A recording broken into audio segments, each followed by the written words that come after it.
मैं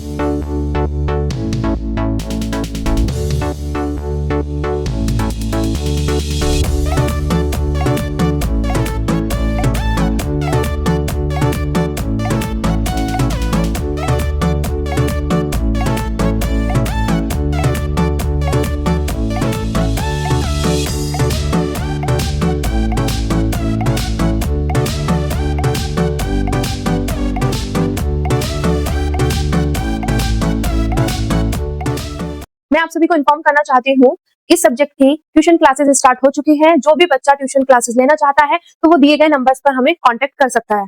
hello students, welcome to Nivan math academy. I hope आप सभी बहुत अच्छे होंगे, आपकी स्टडी अच्छी चल रही होगी। अगर अब तक आपने निवान मैथ एकेडमी चैनल को लाइक शेयर सब्सक्राइब नहीं किया है तो मेरी आप सभी से यही रिक्वेस्ट है, प्लीज चैनल को लाइक भी करना, शेयर भी करना और सब्सक्राइब भी करना। मैथमेटिक्स के सफर में मैं आप सभी का हार्दिक स्वागत करती हूँ। इसी तरीके से हंसते हुए मुस्कुराते हुए निवान मैथ एकेडमी के साथ पढ़ते रहिए और अपने सपनों की ओर बढ़ते रहिए। अगर आज हम बात करें कि आज का हम इस वीडियो लेक्चर में कौन सा टॉपिक करने वाले हैं या आज का हमारा टॉपिक क्या होने वाला है, तो मैं आप सभी को बताने वाली हूँ कि आज का जो टॉपिक है हमारा वो है एक न्यू सब्जेक्ट स्टार्ट होने वाला है जिसका नाम है ऑर्डिनरी डिफरेंशियल इक्वेशन। ठीक है, अगर मैं बात करूं ऑर्डिनरी डिफरेंशियल इक्वेशन तो देखो इस टाइम पे क्या है, हमारी कुछ यूनिवर्सिटी में एनईपी के हिसाब से सिलेबस चल रहा है, कुछ यूनिवर्सिटी जो है वो पुराने ही पैटर्न का सिलेबस चल रहा है। तो अगर पुराने पैटर्न में मैं बात करूं तो पुराने पैटर्न में हमारे पास क्या होता था, जब हम डिफरेंशियल इक्वेशन को पढ़ते थे तो ये जो ऑर्डिनरी डिफरेंशियल इक्वेशन में स्टार्ट करा रही हूँ वो मैं बीएससी लेवल का करा रही हूँ। ठीक है, एमएससी का नहीं करा रही, एमएससी में भी आता है हमारे पास, तो एमएससी का सिलेबस यहाँ पे मैं नहीं करा रही हूँ, बीएससी का करा रही हूँ। देन जब डिफरेंशियल इक्वेशन के बारे में हम बात करते थे तो वहां पे हमारे पास ग्रेजुएशन में हमें एक ऑर्डिनरी डिफरेंशियल इक्वेशन, दूसरी पार्शियल डिफरेंशियल इक्वेशन हमें दिखाई देती थी कि किसी सेमेस्टर में ऑर्डिनरी डिफरेंशियल इक्वेशन पढ़ रहे हैं और किसी सेमेस्टर में हम पार्शियल डिफरेंशियल इक्वेशन पढ़ रहे हैं। तो कहीं पर अब जहां पे एनईपी चल रही है, मतलब जो अब एनईपी के हिसाब से जो सिलेबस है उसमें क्या किया है, इसमें ओडीपीडी ना करके उन्होंने डिफरेंशियल इक्वेशन फर्स्ट और सेकंड करके कुछ इस तरीके से दिया है। तो सिलेबस में भी थोड़ा सा चेंजेस हुए हैं, बट क्या हुए हैं वो मैं वन बाय वन आपको यहाँ पे बताने वाली हूँ। तो अगर हम बात करें कि पहले पैटर्न के हिसाब से कैसे हमारा होता था, क्योंकि अभी क्या है देखो, हमें दोनों स्टूडेंट्स को लेके चलना पड़ेगा, जो पुराने पैटर्न के हिसाब से जिनके यहाँ सिलेबस चल रहा है उनको भी लेके चलना पड़ेगा, जो एनईपी के हिसाब से है उनको भी, है ना। तो दोनों को इस तरीके से लेके चलना है, ना इनका लॉस हो ना इनका लॉस, दोनों का प्रॉफिट होना चाहिए। ठीक है, तो मेन चीज है, सबसे पहले मैं आपको इंट्रोडक्शन जो कराऊंगी वो कराऊंगी जो पुराने पैटर्न के हिसाब से जो सिलेबस था उसका। ठीक है, फिर इसमें क्या चेंजेस हुए, न्यू पैटर्न में आया है जो, उसमें क्या आया। ठीक है, तो आप देखोगे दोनों में दोनों का प्रॉफिट है, किसी का भी कोई लॉस नहीं है। ठीक है, तो अगर मैं पुराने पैटर्न में बात करूं तो सिलेबस इंट्रोडक्शन, आज ये वीडियो जो लेक्चर है ये मेनली जो रिलेटेड है वो है सिलेबस इंट्रोडक्शन, क्योंकि जब भी कोई हम सब्जेक्ट स्टार्ट कर रहे हैं तो भाई हमें ये पता होना चाहिए कि इसके अंदर हम क्या क्या सिलेबस कवर करने वाले हैं, क्या क्या हम पढ़ने वाले हैं। ठीक है, क्योंकि सब्जेक्ट पढ़ रहे हैं तो ऑब्वियसली उसके बारे में फुल टू फुल इन्फॉर्मेशन तो होनी चाहिए ना।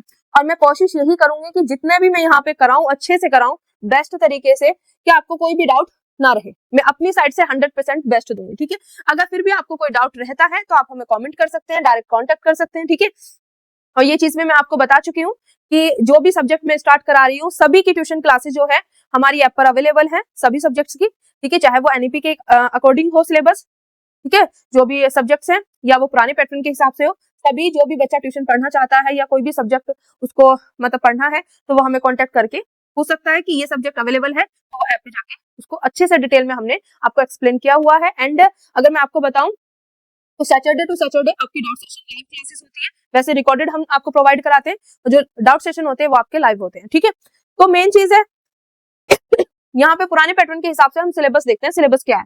तो सिलेबस में सबसे पहला चैप्टर जो है वो हमारा मतलब एग्जैक्ट डिफरेंशियल इक्वेशन, मतलब यहाँ पे 8 चैप्टर यहाँ पे हैं टोटल। पुराने पैटर्न में जो है ऑर्डिनरी डिफरेंशियल इक्वेशन का जो सिलेबस है उसमें 8 चैप्टर है, मतलब 8 चैप्टर यहाँ पे इंक्लूड है, जिसमें से सबसे पहले चैप्टर का जो नाम है वो है एग्जैक्ट डिफरेंशियल इक्वेशन। ठीक है, उसके बाद दूसरे चैप्टर का नाम है कि हम यहाँ पे वो इक्वेशन पढ़ेंगे जिसका ऑर्डर क्या है, फर्स्ट है पर डिग्री फर्स्ट नहीं है। फिर orthogonal trajectory third chapter. Fourth chapter में हम पढ़ेंगे लीनियर डिफरेंशियल इक्वेशन पढ़ेंगे विद कांस्टेंट कोएफिशिएंट, मतलब ऐसी डिफरेंशियल इक्वेशन जो लीनियर हो और साथ में कांस्टेंट कोएफिशिएंट हो, पूरा अच्छे से डिटेल में हम डिस्कस करने वाले हैं। देन उसके बाद linear differential equation second order के बारे में, साइमल्टेनियस डिफरेंशियल इक्वेशन के बारे में, देन टोटल डिफरेंशियल इक्वेशन के बारे में। तो ये पूरे के पूरे 8 चैप्टर हैं हम वन बाय वन बहुत ही अच्छे तरीके से हर चैप्टर को करेंगे। अब क्या है, दो तरीके से स्टूडेंट्स होते हैं, एक तो होते हैं जो इन्फॉर्मेशन के लिए, मतलब उनको इन्फॉर्मेशन गेन करनी है, तो वो सारे के सारे चैप्टर करके जाते हैं। मैं यही कहूंगी जो भी भाई बीएससी या एमएससी कर रहे हैं, तो मेन चीज है अगर उनको मैथ में आगे बढ़ना है तो वो सभी के सभी सिलेबस करें, सभी के सभी चैप्टर्स करें। ऐसा ना देखें कि हमारा ये एग्जाम है तो हम इसमें ये चैप्टर मिसिंग कर दें या ये कर दें, ठीक है। क्योंकि हमने अपने ग्रेजुएशन में ऐसे ही करते थे। हमारे जो कॉलेज के टीचर्स होते थे उस टाइम पे तो हमें ये होता था कि अच्छे, मतलब कुरुक्षेत्र में अगर मैं बात करूं तो मतलब पास होना ही बहुत बड़ी बात होती है, ठीक है। और अब भी कुरुक्षेत्र यूनिवर्सिटी के स्टूडेंट्स के लिए मैं यही कहूंगी कि वो कोई भी चैप्टर ना छोड़े, क्योंकि क्वेश्चन कहीं से भी आ सकता है, ठीक है। तो मेन चीज है, तो हमें तो मतलब उस टाइम पे क्या है, पूरा का पूरा चैप्टर तो नहीं छुड़वाते थे टीचर्स, बट कुछ एक्सरसाइज छुड़वा देते थे। पर उस चीज का मैंने बाद में देखा कि हमें उस मतलब जो एक्सरसाइज हमारी छूट गई, जो टॉपिक छूट गया, उसका हमें कोई इन्फॉर्मेशन नहीं होती थी। फिर वो आगे जाके हमें थोड़ा सा उसका मतलब कि हमें आता नहीं था, या फिर हमें वापस आगे जाके उसको पढ़ना पड़ा। तो मैं बेटर यही कहूंगी कि अगर आपको इसमें अपना कैरियर बनाना है मैथ्स में, तो आप कोई भी चैप्टर ना छोड़ें, हर चैप्टर को पढ़ें, हर एक्सरसाइज को पढ़ें, हर टॉपिक को अच्छे से समझें, कोई भी चैप्टर ना छोड़ें। देन कुछ स्टूडेंट ऐसे होते हैं जो सिर्फ मतलब जैसे पीसीएम, फिजिक्स केमिस्ट्री मैथ वाले बच्चे होते हैं, तो उनका ऐसा नहीं है, वो उनके साथ उनके पास मैथ है तो उनका फिजिक्स में ज्यादा इंटरेस्ट हो या केमिस्ट्री में हो, तो वो मैथ को आगे नहीं ले जाना चाहते, या सिर्फ इतना है कि हमें पास होना है, हमारे पास डिग्री आ जाए, कुछ इस तरीके से है। तो उनके लिए मैं यही कहूंगी कि उनको मतलब यूनिट का पता होना चाहिए और किस हिसाब से यूनिट में कवर करना है, वो मेन चीज उनके लिए इंपॉर्टेंट है। मैं थोड़ा सा हिंट यहाँ पे दूंगी, बट पूरा का पूरा एक लेक्चर उस पर बनता है कि कितना हमें करना है, कितना, क्योंकि यहाँ पे अगर मैं बात करूं, ठीक है, तो हम चैप्टर एक या दो चैप्टर आई थिंक छोड़ सकते हैं, वो भी नहीं छोड़ सकते। अगर मैं बात करूं पुराने पैटर्न के हिसाब से, तो आप एक चैप्टर छोड़ सकते हो, कुछ एक्सरसाइज आपको छोड़नी पड़ेगी, उसका पूरा का पूरा रीजन मैं एक्सप्लेन करूंगी, तो इसकी वीडियो मैं अलग से बनाऊंगी। मेन चीज है, मैं ये कहना चाहती हूँ कि भाई दो टाइप के स्टूडेंट होते हैं। मेन चीज है कि आपको ये पता होना चाहिए कि हम ये सब्जेक्ट पढ़ने वाले हैं, इस सब्जेक्ट के अंदर ये चैप्टर्स हैं, और जो हमारे पास यूनिट आएगी वो इन चैप्टर्स को इस तरीके से डिवाइड होगी। तो मैं अब आपको बताने वाली हूँ यूनिट के बारे में। अगर मैं बात करूं unit first, unit second, unit third, unit fourth unit होती है, और एक आपका आता है कंपलसरी का, ठीक है। तो मेन चीज है, अगर यूनिट फर्स्ट में मैं बात करूं तो चैप्टर नंबर फर्स्ट और सेकंड आपका कवर होता है। चैप्टर नंबर फर्स्ट और सेकंड से एक यूनिट बनती है, यूनिट फर्स्ट। उसके बाद यूनिट सेकंड जो बनती है 3, 4, 5, तीन चैप्टर से मिलकर यूनिट सेकंड बनती है। कौन सी? Unit second. यूनिट थर्ड की अगर मैं बात करूं तो वो अकेला एक ही चैप्टर बना रहा है, तो इसको तो हम किसी भी हालत में छोड़ नहीं सकते, यूनिट थर्ड, ठीक है। देन उसके बाद है यूनिट फोर्थ। यूनिट फोर्थ ये दोनों चैप्टर मिलके बना रहे हैं। तो मैं यहाँ पे आपको थोड़ा सा आइडिया दूंगी कि किस तरीके से आपको, अगर आप छोड़ना चाहते हो तो कौन सा चैप्टर आप छोड़ सकते हो, और थोड़ा सा एक्सरसाइज के हिसाब से, पर ओवरऑल मैं दूसरी वीडियो में बात करूंगी, ठीक है। तो मेन चीज है, हमें यहाँ से पता चल गया कि इन दोनों चैप्टर्स को मिला के एक यूनिट बन रही है, इन तीनों चैप्टर्स को मिला के एक यूनिट बन रही है, एंड ये चैप्टर अकेला एक यूनिट बना रहा है, इन दोनों चैप्टर्स को मिला के एक यूनिट बन रही है, ठीक है। तो अगर आप बात करोगे, देखो पहला चैप्टर तो किसी भी हालत में कहीं पे भी, चाहे वो बच्चा पूरी नॉलेज लेने वाला हो, ठीक है, या सिर्फ पास होने की बात करता हो, तो मेन चीज है बेटा, आपको ये वाला चैप्टर तो कंप्लीट करना ही होगा। जो चैप्टर नंबर फर्स्ट है, it is a very very important, ठीक है। इसमें सबसे पहले आपको बेसिक बताया जाएगा, उसके बाद ये टॉपिक जो है चैप्टर स्टार्ट होगा।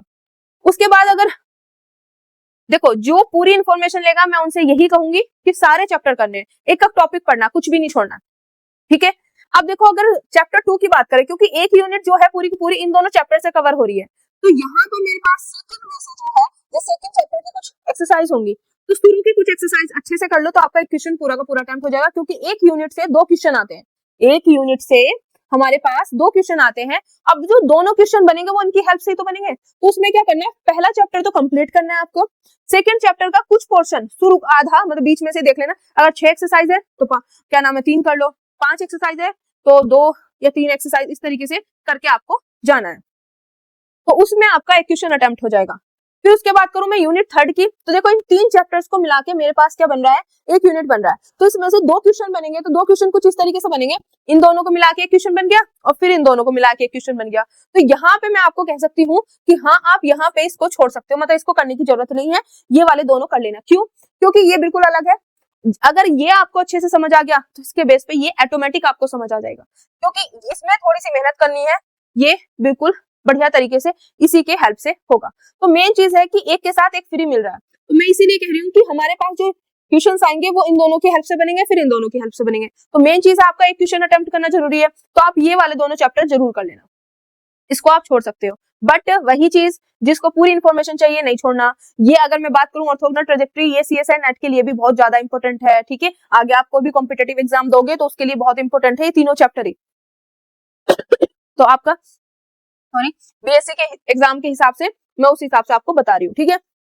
अब देखो ये आपने अच्छे से कर लिया, इसमें भी ऐसा नहीं है कि ये चैप्टर ऐसे छोड़ना है कि इसमें आपको कुछ आता ही ना हो, भाई कंपलसरी में आ गया फिर क्या करोगे। तो आपको इसमें इतना थोड़ा बहुत इंफॉर्मेशन होनी चाहिए कि हम ऑर्थोगोनल ट्रेजेक्टरी निकालते कैसे, थोड़ी बहुत हिंट होनी चाहिए, ठीक है। तो बात समझ आ गई, क्लियर। उसके बाद हमारे पास अकेला यही चैप्टर क्या है, पूरी की पूरी यूनिट बनाएगा, मतलब इसी चैप्टर में से 2 क्वेश्चन आएंगे। तो आपके पास देखो जो बच्चा वही भाई पूरी इन्फॉर्मेशन चाहिए तो सारे के सारे करके जाने। कुरुक्षेत्र वाले बच्चों को जरूर मैं ये बोल रही हूँ कि वो कुछ भी ना छोड़े, क्योंकि पता नहीं कहाँ से क्या क्वेश्चन बना दे वो, ठीक है। तो मैं उनके लिए तो ये चीज नहीं कहूंगी वो कुछ भी छोड़े, क्योंकि हम तो सारा सिलेबस करा रहे हैं ना, और आपको इस तरीके से कराएंगे कि आपके ऊपर ये भारी भरकम बर्डन सा ना लगे, ठीक है। अच्छे तरीके से आपको एक्सप्लेन करेंगे कि बातों बातों में आप क्वेश्चन सॉल्व करने लग जाओ। अब मेन चीज है linear differential equation of second order. तो इसमें आप ऐसा कर सकते हो, जैसे मेरे पास इसके अंदर अगर 5 है ना, 5 एक्सरसाइज है या 6 एक्सरसाइज है जैसे भी है, तो उसमें से आपको पता है कि हमारे पास 2 क्वेश्चन बनेंगे, तो शुरू में से एक क्वेश्चन बनेगा, लास्ट में से एक क्वेश्चन बनेगा। तो आपको क्या करना है, हमारा शुरू वाली जो एक्सरसाइज है उनमें से पूरा अच्छे से कर लो या लास्ट की कर लो, तो बेटर ये रहेगा कि शुरू की कुछ एक्सरसाइज बढ़िया तरीके से कर लो, लास्ट का अपना छोड़ देना, ठीक है, क्लियर। जो अच्छे से मतलब पासिंग मार्क्स चाहते हैं या मेन चीज कि हमारे कवर हो जाए वो वाली बात है। फिर अगर इन दोनों चैप्टर से एक यूनिट बन रही है तो यहाँ पे मैं वही कहूंगी कि इस वाले चैप्टर को पूरा करना है, साइमल्टेनियस वाला ये इजी है तो इस वाले को पूरे को करना है, ठीक है। देन इसमें से अगर मैं बात करूं तो जैसे भी एक्सरसाइज है उसमें से कुछ पोर्शन शुरू का कर लेना, बाद का छोड़ देना, ठीक है। तो इसमें से आपका एक क्वेश्चन कवर हो जाएगा। आगे बात समझ लिया नहीं, क्योंकि जैसे 2 है ना, ऐसा नहीं है कि एक क्वेश्चन इसी में से आएगा दूसरा, ऐसा भी हो सकता है कि 2 क्वेश्चन बनेंगे इन दोनों को मिला के, फिर दूसरा क्वेश्चन भी इन दोनों को मिला के। तो मेन चीज है आपको क्या करना है कि फर्स्ट चैप्टर पूरा मतलब ये वाला पूरा चैप्टर करना है, और जो दूसरा चैप्टर है उसमें से शुरू की कुछ एक्सरसाइज करनी है, लास्ट की छोड़ देना, ठीक है। पर वही बात है कि जिसको इन्फॉर्मेशन चाहिए कंप्लीट वो पूरा का पूरा करके जाए, क्योंकि यहाँ पे जितने भी चैप्टर्स हैं सबके सब इंपॉर्टेंट हैं, अपनी एक वैल्यू रखते हैं, तो ठीक है। तो हम कोई भी चैप्टर छोड़ेंगे नहीं, मैं अपनी साइड से कंप्लीट चैप्टर कराऊंगी, ठीक है। तो आप ये देख लेना कि आपको किस तरीके से किस पैटर्न में ये करने हैं। तो मैंने पूरा का पूरा अच्छे से आपको ये बता दिया है कि इन दोनों को मिला के एक यूनिट है, इन तीनों को मिला के एक यूनिट है, देन ये अकेला एक यूनिट लिए बैठा है और ये इन दोनों को मिला के एक यूनिट। अब ये मैंने आपको बता दिया। अब हम इसके बाद पहले मैं आपको कराऊंगी इसका बेसिक, इसका जो बेसिक होगा, क्योंकि सीधा ऐसा नहीं कि मैं चैप्टर फर्स्ट पे पहुंच जाऊं, जो डिफरेंशियल इक्वेशन है उसका पूरा का पूरा बेसिक कराऊंगी, ठीक है। जहां पे ये ऑर्डर डिग्री ये सब सॉल्यूशंस इनके बारे में बात करें, पहले इसका बेसिक कराया जाएगा, उसके बाद आपको चैप्टर पे लेके जाया जाएगा, ठीक है। अगर अब बात हम करें एनईपी के हिसाब से, तो उसमें क्या किया मैंने अभी आपको बताया कि उन्होंने 2 तरीके से उसको कन्वर्ट कर दिया। जैसे हम ऑर्डिनरी और पार्शियल की बात कर रहे थे, यहाँ पे इन्होंने कर दिया डिफरेंशियल इक्वेशन फर्स्ट और डिफरेंशियल इक्वेशन सेकंड। तो डिफरेंशियल इक्वेशन फर्स्ट और सेकंड में क्या किया गया है, अगर आप यहाँ पे नोटिस करोगे तो क्या पहला चैप्टर आपको यही दिखाई दे रहा है, एक्सेप्ट दूसरा भी सेम है, तीसरा भी ऑर्थोगोनल ट्रेजेक्टरी, चौथा भी सेम है और 5वां भी, ठीक है। उसके बाद 6 सेकंड ऑर्डर का है ना, साइमल्टेनियस टोटल डिफरेंशियल इक्वेशन। तो 8 चैप्टर तक वही सिलेबस है जो मैंने अभी आपको बताया, डिट्टो। एनईपी के हिसाब से जो नाम चेंजेस कर दिए गए ऑर्डिनरी डिफरेंशियल इक्वेशन फर्स्ट और डिफरेंशियल इक्वेशन सेकंड, तो उसमें क्या किया गया है, किस तरीके से किया गया है वो मैं बता रही हूँ। तो जो हमारी पुरानी एजुकेशन मतलब पुरानी उसके हिसाब से था, पैटर्न के हिसाब से, तो ये पूरे के पूरे 8 चैप्टर तो वही रखे इन्होंने यहाँ तक। उसके बाद क्या किया, ये 4 चैप्टर जो है ये उठा के ले आए पीडी से, क्योंकि पहले हम क्या पढ़ते थे ओडी और पीडी, ठीक है। तो इन्होंने क्या किया एनईपी में, ठीक है, उन्होंने किया कि ओडी वाला तो पूरा का पूरा रखा, डिफरेंशियल इक्वेशन फर्स्ट और डिफरेंशियल इक्वेशन सेकंड, तो ओडी वाला पूरा रखा। तो यहाँ पे जो भी सिलेबस है उसके 4 चैप्टर उठा के ये यहाँ ले आए और इन्होंने बना दिया उसको पूरा का पूरा मिक्स करके, क्या बना दिया, डिफरेंशियल इक्वेशन फर्स्ट। तो आपको ये चीज समझ आ गई कि यहाँ पे जो हम पुराने पैटर्न के हिसाब से जिन स्टूडेंट्स को कराएंगे या न्यू एनईपी के हिसाब से कराएंगे, तो मेन चीज है ये 8 चैप्टर तो सभी के सभी होंगे, ये 8 चैप्टर तो उसमें भी होंगे और इसमें भी होंगे, ठीक है। उसके बाद के जो ये 4 चैप्टर जो पीटी से लिए गए हैं, तो ये उन बच्चों को मतलब स्टूडेंट्स को काम आएगा पार्शियल में शुरू के 4 चैप्टर और यहाँ पे डिफरेंशियल इक्वेशन फर्स्ट में, ठीक है, क्लियर। तो जो हम यहाँ पे पैटर्न जिस हिसाब से रखेंगे सिलेबस का, तो उसमें किसी भी बच्चे का कोई लॉस नहीं होने वाला, दोनों का प्रॉफिट ही होगा, ठीक है। आगे बात समझ, किसी को कोई डाउट यहाँ तक? ओके, तो ये चीज हमें पता चल गई कि यहाँ पे हमारे पास 8 चैप्टर जो है वो तो एज इट इज है, ठीक है। और ये 4 चैप्टर जो है इन्होंने क्या किया है, ये ले आए पीडी से, ठीक है। तो मेन चीज है जो उस पैटर्न के हिसाब से तो वो अपने 8 चैप्टर करके उनका सिलेबस कंप्लीट हो जाएगा। मैंने उनका यूनिट में डिवाइड करके बता दिया। अब यहाँ पे एनईपी के हिसाब से जो ये 12 चैप्टर, 8 तो थे, मतलब 4 और ऐड कर दिए तो कितने हो गए टोटल 12, मतलब 12 चैप्टर यहाँ पे हो गए। अब इनको किस तरीके से यूनिट में डिवाइड किया गया वो देखते हैं। तो देखो यहाँ पे यूनिट में इस तरीके से डिवाइड किया गया है। यूनिट फर्स्ट जो होगी वो शुरू के 3 चैप्टर को लेके होगी, फर्स्ट सेकंड थर्ड। शुरू के 3 चैप्टर से बनेगी यूनिट फर्स्ट, शुरू के 3 चैप्टर से यूनिट बनेगी फर्स्ट, कौन सी, फर्स्ट यूनिट, ठीक है। उसके बाद 4, 5, 6 से यूनिट बनेगी सेकंड, 4, 5 और 6 से, 4 यहाँ पे है, 5 और 6 यहां तक जो बनेगा ये बनेगा मेरे पास यूनिट नंबर सेकंड, कौन सी, यूनिट सेकंड, यहाँ पे यूनिट सेकंड 3 चैप्टर ये। उसके बाद यूनिट नंबर थर्ड में 7, 8, 9, 10 मतलब 4 चैप्टर कवर किए गए हैं यूनिट नंबर थर्ड में, 7, 8, 9 और 10 ये चारों के चारों चैप्टर मिलके जो बनाएंगे वो बनाएंगे यूनिट थर्ड, क्लियर। और लास्ट के 2 जो चैप्टर बच गए वो बनाएगा मेरे पास यूनिट नंबर 4। तो इस तरीके से जो न्यू पैटर्न आया है एनईपी के according syllabus differential equation first, तो उसमें यूनिट इस तरीके से डिवाइड की गई है कि पहले 3 चैप्टर्स को मिला के एक यूनिट बनेगी, उसके बाद अगले 3 चैप्टर्स को मिला के यूनिट सेकंड बनेगी, फिर अगले 4 चैप्टर को इंक्लूड करके क्या है मेरे पास एक यूनिट बनेगी, और लास्ट के 2 चैप्टर से बनेगी एक यूनिट। अब मेन बात आती है वही चीज कि हमें कितना करना है, क्या कोई चैप्टर स्किप कर सकते हैं या नहीं कर सकते। तो यहाँ पे सिंपल सा फंडा है, देखो ये 3 चैप्टर से एक यूनिट बन रही है, तो क्या है पहला क्वेश्चन इन दोनों से बनेगा, दूसरा क्वेश्चन इन दोनों से बनेगा। तो मेन चीज है आपको फर्स्ट तो हर हालत में करना ही करना है। तो ये चैप्टर तो आपको चाहे आप एनईपी के अकॉर्डिंग सिलेबस कर रहे हो या पुराने पैटर्न के हिसाब से, तो ये वाला चैप्टर तो आपको करना ही करना है। उसके बाद क्या है अगर आप ये वाला चैप्टर तो भी करना है, क्यों, तो इसका मतलब ये वाला चैप्टर भी मुझे करना पड़ेगा। यहाँ पर आप छोड़ सकते हो ऑर्थोगोनल ट्रेजेक्टरी, पर मैं वही चीज कहूंगी कि किसी को छोड़ रहे हो तो ऐसे नहीं छोड़ना कि उसके बारे में कुछ पता ही ना हो। हाँ, इन्फॉर्मेशन तो होनी चाहिए, क्या कि अगर 2 नंबर मतलब कंपलसरी वाले में ये आ गया क्वेश्चन कि इसकी ऑर्थोगोनल ट्रेजेक्टरी निकालो, तो आपको ये तो पता होना चाहिए कि ऑर्थोगोनल ट्रेजेक्टरी किस तरीके से निकालते हैं, क्या है। क्योंकि मैं तो यहाँ पे पूरा चैप्टर कराऊंगी, पर आपको वही बात बोलूंगी कि थोड़ी बहुत इन्फॉर्मेशन होनी चाहिए कि ये क्वेश्चन आया तो इसकी ऑर्थोगोनल ट्रेजेक्टरी हम किस तरीके से निकालेंगे, तो मैं चाहे कार्टेशियन फॉर्म में हो या पोलर फॉर्म में ठीक है। तो यहाँ पे आप ये 2 चैप्टर करके एक क्वेश्चन कवर कर सकते हो, ठीक है। अगली जो यूनिट सेकंड है वो 3 चैप्टर को कवर करके बन रही है, तो मैं यहाँ पे वही बात बोलूंगी, एक के साथ एक फ्री। ये आपको आ गया तो ये ऑटोमेटिक, ठीक है। तो ये 2 चैप्टर कर लेना, इस वाले को आप रहने देना, ठीक है, इसको मत छूना, उनको कर लेना। तो यहाँ से या आप यहाँ से कर सकते हो गायब, अगर आप एनईपी के अकॉर्डिंग आपका सिलेबस है, ठीक है, क्योंकि उसमें से आपका एक क्वेश्चन आराम से बन जाएगा। अब इन 4 चैप्टर्स को लेके तो इसमें सिंपल सी चीज है, या तो आप ये वाला पोर्शन कर लो या ये वाला पोर्शन कर लो, ठीक है। तो मैं कहूंगी बेटर तो ये रहेगा कि आप ये वाला पोर्शन करना, क्यों, देखो इनकी भी अपनी इंपॉर्टेंस है, छोड़ना नहीं है इनको। ये इसलिए बोल रही हूँ मैं फॉर्मेशन और ये वाला, क्योंकि देखो यहाँ तक तो मैंने क्या है पूरा का पूरा ओडी पढ़ लूंगी, बट फॉर्मेशन भी पार्शियल डिफरेंशियल इक्वेशन का पूरा बेस है, तो ये बेस तो मुझे ऑटोमेटिक पढ़ना पड़ेगा पार्शियल डिफरेंशियल इक्वेशन का। ऐसा नहीं है कि मैं दोनों चैप्टर करूं और इनको छोड़ दूं, तो फिर मुझे नहीं अगली यूनिट में दिक्कत आएगी, क्योंकि इन यूनिट को समझने के लिए ये तो मुझे पूरा का पूरा करना ही पड़ेगा, ठीक है। यहाँ पर आप इनके दोनों चैप्टर्स के बारे में हल्का फुल्का ओवरव्यू ले सकते हो कि साइमल्टेनियस वाले में किस तरीके से होता है और टोटल डेरिवेटिव में किस तरीके से। ऐसा नहीं है कि बिल्कुल मतलब छोड़ रहे हो तो कुछ देखना ही नहीं है, इतना हिंट लेके जाना है, पर परफेक्टली जो कर लेना आप यहाँ से कर लेना, तो आपका एक क्वेश्चन कवर हो जाएगा, क्योंकि पैटर्न वही है कि इन दोनों को मिला के एक क्वेश्चन बनेगा, इन दोनों को मिला के एक क्वेश्चन बनेगा। तो यहाँ से आपका एक क्वेश्चन कवर हो जाएगा, तो ये तो हर हालत में करना ही करना है। और दूसरा पार्शियल डिफरेंशियल इक्वेशन का पूरा बेसिक है। उसके बाद की मैं बात करूं तो ये दोनों मिला के मेरे पास लास्ट यूनिट बना रहे हैं, तो इसमें आपको ये दोनों चैप्टर ही करने हैं। क्यों, क्योंकि देखो पहला क्वेश्चन जरूरी नहीं है, जब 2 चैप्टर एक यूनिट में होते हैं ना, तो उसमें कंफर्म नहीं होता कि क्वेश्चन इसमें से या इसमें से, मतलब ऐसा नहीं है कि पहला क्वेश्चन इसमें से बन गया दूसरा इसमें से, ना, दोनों को मिक्सअप करके बना सकते हैं वो, तो इसलिए यहाँ पे ये वाले करनी है।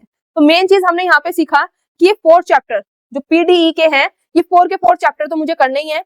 फिर उसके बाद ये 2 चैप्टर, तो 4 और 2 कितने हो गए, 6 चैप्टर और 2 8।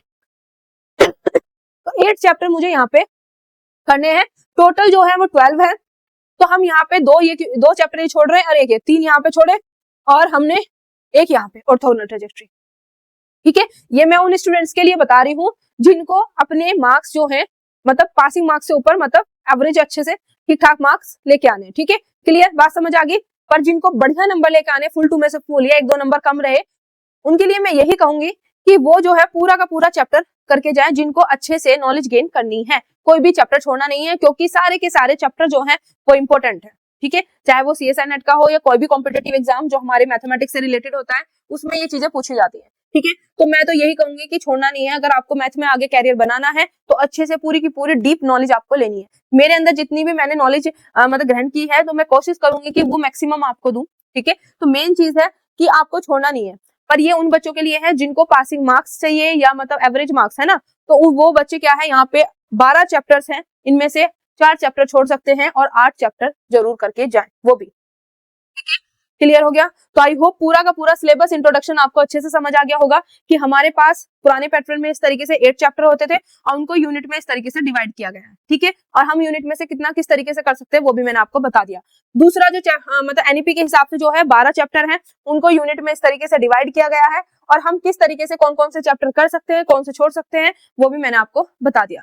तो आई होप पूरा का पूरा फंडा आपको क्लियर हो गया होगा। ठीक है, तो मिलते हैं अब जब हम इसके बेसिक में, क्योंकि मेन चीज है किसी भी सब्जेक्ट को पढ़ाने के लिए उसका बेस बिल्कुल स्ट्रॉन्ग होना चाहिए। तो पहले मैं हमेशा बेस कराती हूँ, उसके बाद उसके चैप्टर स्टार्ट होते हैं, ये आप सभी को पता है। ठीक है, क्लियर? तो आज इसको अच्छे से देख लेना, अपनी नोटबुक में लिखना किस तरीके से ये पैटर्न होता है। जीवन संस की अगर मैं बात करूं तो जीवन संस अगर जो बच्चे अब जो न्यू उसमें आए हैं, न्यू एनईपी के हिसाब से न्यू पैटर्न में, तो अगर उनके पास उन्हें जीवन संस की जो न्यू बुक आई है इस पैटर्न के हिसाब से अगर वो नहीं मिल रही है, तो वो ये सारा का सारा सिलेबस क्या कर सकते हैं, आप ऑर्डिनल डिफरेंशियल इक्वेशन जो हमारे पुराने पैटर्न में पूरे पूरे 8 चैप्टर वही है, और पार्शियल डिफरेंशियल इक्वेशन और ले लेना बुक, उसके शुरू के 4 चैप्टर वो इंक्लूड, पूरा का पूरा मिला के आपका सिलेबस कवर हो जाएगा। ठीक है, क्लियर है? तो इसी तरीके से हंसते रहे, मुस्कुराते रहे और निवान मैथ अकेडमी के साथ आगे बढ़ते रहे। मिलते हैं अपने नेक्स्ट लेक्चर। मैं आप सभी को इन्फॉर्म करना चाहती हूँ इस सब्जेक्ट की ट्यूशन क्लासेस स्टार्ट हो चुकी हैं। जो भी बच्चा ट्यूशन क्लासेस लेना चाहता है तो वो दिए गए नंबर्स पर हमें कॉन्टेक्ट कर सकता है।